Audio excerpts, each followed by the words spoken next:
On the vast plains of Mongolia, Albert Yu Min Lin is in search of something that has been sought for centuries: the lost tomb of legendary conqueror Genghis Khan.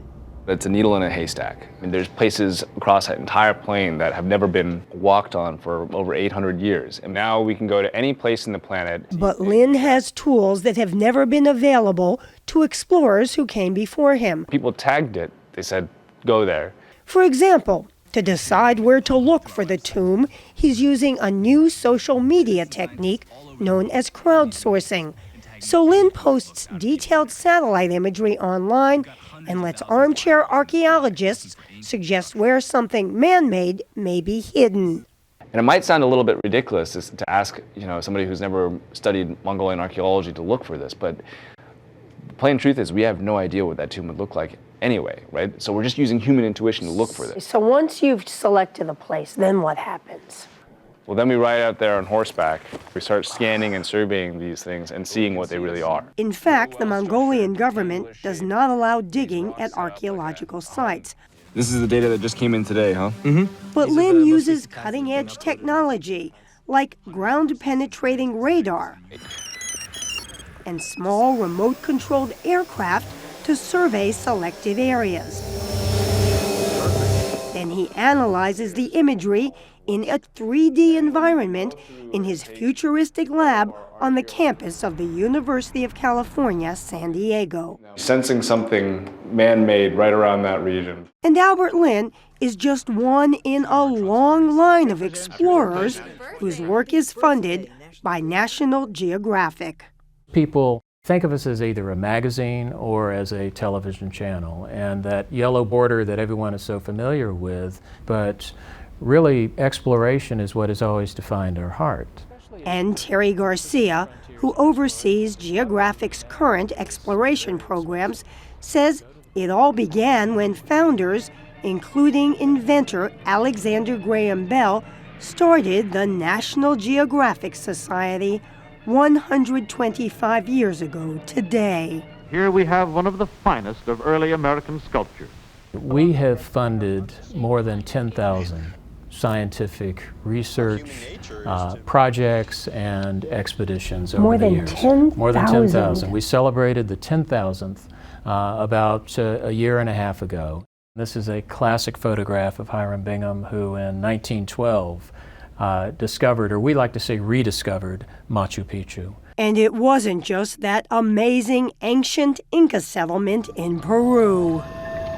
Jacques Cousteau received funding from National Geographic. Jane Goodall received her start from National Geographic. We provide funding for risky projects, for risky expeditions where success isn't guaranteed, because that's the nature of exploration. And though it's tempting to romanticize those expeditions of the past, Garcia believes the future holds even more excitement. In fact, I believe that the 21st century is going to be the greatest age of exploration in the history of mankind. New technology is giving us the keys that we need to unlock doors that at least had seemed to be permanently closed to us in the past. Case in point, what may be one of National Geographic's most ambitious projects yet, using modern DNA techniques to map out the diaspora of the human race from its origins in East Africa. Just imagine traveling around the globe and you encounter all of these cultures and far-flung places speaking different languages, people who look slightly different from each other. How did all those patterns arise? To find out, Spencer Wells is taking samples of DNA from populations all over the world, looking for clues as to where and when our ancestors traveled. And how can you tell that at all from sampling DNA? Well, so we study what are known as genetic markers, and these are tiny little changes, random changes that occur in your DNA sequence as it's being passed on through the generation. So if you share one of these random changes with another person somewhere else in the world, it means you share an ancestor. After sending a small sample of my DNA to the laboratory, Wells was able to tell me some things I didn't know about my own history. What we found is that everybody in the world can be broken down into 9 components, ancestral source populations, that mix together to create the modern mixes we see in the world around us. So your mix is 57% European, or Mediterranean rather, 23% Southwest Asian, 18% Northern European, 2% Northeast Asian. So you've got 2% East Asian in you. Who knew? Spencer's data bank of DNA is growing by the day. In some cases, he and his team go out to take samples. But many curious folks pay a $200 fee to have DNA analyzed and learn about their family's genetic histories. You know, for a lot of people, when they think about National Geographic, this is not what they think Geographic does.